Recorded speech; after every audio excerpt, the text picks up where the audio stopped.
ଆମେ ଆଜି ସାତ ଭଉଣିଆ ଏ ଯେଉଁ ପଥିନାଳ ଜାଗାରେ ଆମର ଅଛନ୍ତି ସାତ ଭଉଣିଆ ଠାକୁରାଣୀ, ସେଠି ଗୋଟେ ପ୍ରୋଗ୍ରାମ ରଖିଥିଲୁ। ଗୋଟେ ଆମ ଖଲିଗୋଟ ବ୍ଲକର 7-8ଟା ପଞ୍ଚାୟତର ଆମେ ଅଛୁ ଏଠି ମହିଳାମାନେ। ଆମ ନାରୀମାନଙ୍କର ଏକତା ପାଇଁ ଆମେ ଆଜି ଏଠି ଏକତ୍ରିତ ହେଇଛୁ। ଆଉ ନାରୀ ଶିକ୍ଷା ହିଁ ଆମର ବଳ ବୋଲି ଆମେ ମନେ କରୁଛୁ। ଯଦି ଆମ ନାରୀମାନଙ୍କୁ ଯଦି ସମ୍ମାନ ମିଳିବ ତାହେଲେ ଆମେ ଆଉ ଟିକେ ଉପକୃତ ହେବୁ। ଆଉ ନାରୀମାନଙ୍କ ଦ୍ୱାରା କିଛି ଯଦି ଭୁଲ ହେଲେ ବି ଆମେ ସହିଛୁ, ଆଉ ଠିକ୍ ହେଲେ ବି ଆମେ ଲଢ଼ିବୁ।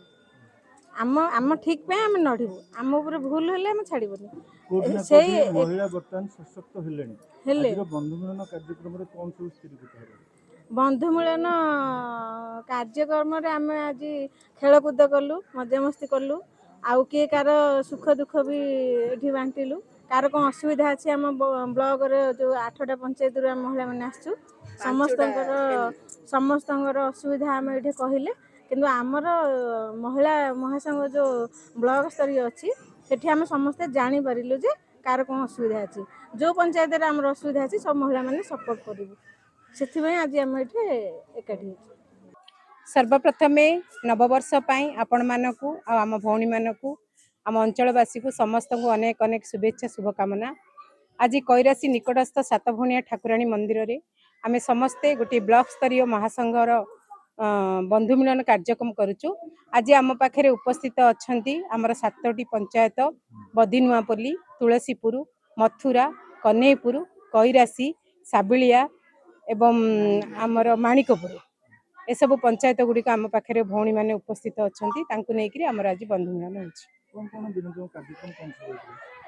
ଆଜି ପ୍ରଥମେ ଆମେ ଆସିଲୁ ଆମର ମାଙ୍କ ପାଖରେ ଆମେ ସମସ୍ତେ ବିଶ୍ୱର ସମସ୍ତଙ୍କର ସୁରକ୍ଷା ପାଇଁ ଠାକୁରଙ୍କ ପାଖରେ ପ୍ରାର୍ଥନା କରିଲୁ। ଆମ ଅଞ୍ଚଳ, ଆମ ୱାର୍ଡ, ଆମ ପଞ୍ଚାୟତ, ଆମର ସମସ୍ତଙ୍କର ଉନ୍ନତି ପାଇଁ ଆମେ ମାଙ୍କ ପାଖରେ ପ୍ରାର୍ଥନା କରିଲୁ।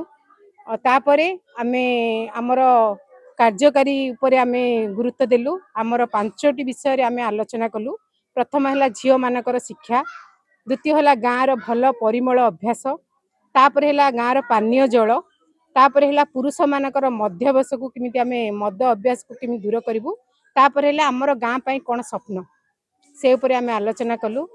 ତାପରେ ଆମେ ଯେହେତୁ ଆମମାନଙ୍କ ଦିନ ଥିଲା ତ ସମସ୍ତଙ୍କର ରିଲାକ୍ସ ପାଇଁ ଆମେ ମ୍ୟୁଜିକାଲ ଚେୟାର ଆଉ ସଙ୍ଗ କମ୍ପିଟିସନ୍ ଆଉ ଲିଡରସିପ୍ କ୍ୱାଲିଟିର ପରୀକ୍ଷା ଏବଂ ନିଜ ନିଜର ମତ ଆଉ ନିଜର ଆଭିମୁଖ୍ୟ ଉପରେ ଆମେ ବିଭିନ୍ନ ପ୍ରକାର ଆକ୍ଟିଭିଟି ଆମେ ପରିଚାଳନା କଲୁ।